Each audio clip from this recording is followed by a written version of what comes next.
Fresh from his wartime visit to Kyiv, U.S. President Joe Biden rallied NATO allies in Poland on Tuesday, reaffirming unwavering support for Ukraine and committing to bolster the alliance's eastern flank against Russia. 1 year ago, the world was bracing for the fall of Kyiv. Well, I just come from a visit to Kyiv, and I can report Kyiv stands strong. Biden's speech at Warsaw's Royal Castle comes as the war enters its second year, with no end in sight.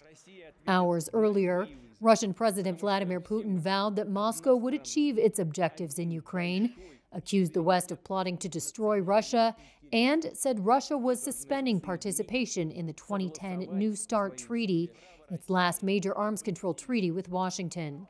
While Biden said every inch of NATO territory would be defended if it was attacked, he disputed Putin's assessment that the West is a threat to Russia. The United States and the nations of Europe do not seek to control or destroy Russia. The West was not plotting to attack Russia, as Putin said today. And millions of Russian citizens who only want to live in peace with their neighbors are not the enemy. This war was never a necessity. It's a tragedy. Biden spoke after meeting NATO ally and Polish President Andrzej Duda, a vocal proponent of stronger Western support for Kyiv. That followed Biden's unannounced trip to Ukraine on Monday, the first time in recent memory a U.S. president traveled to a war zone not controlled by U.S. troops.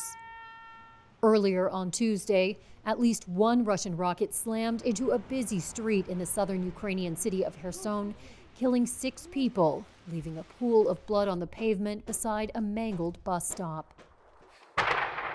Moscow has denied deliberately targeting civilians, but cities across Ukraine have been devastated in missile and drone attacks, and thousands of civilians have been killed. Biden condemned the attacks and said the world would not look away from atrocities committed by Russia. A dictator bent on rebuilding an empire will never be able to ease the people's love of liberty. Brutality will never grind down the will of the free. And Ukraine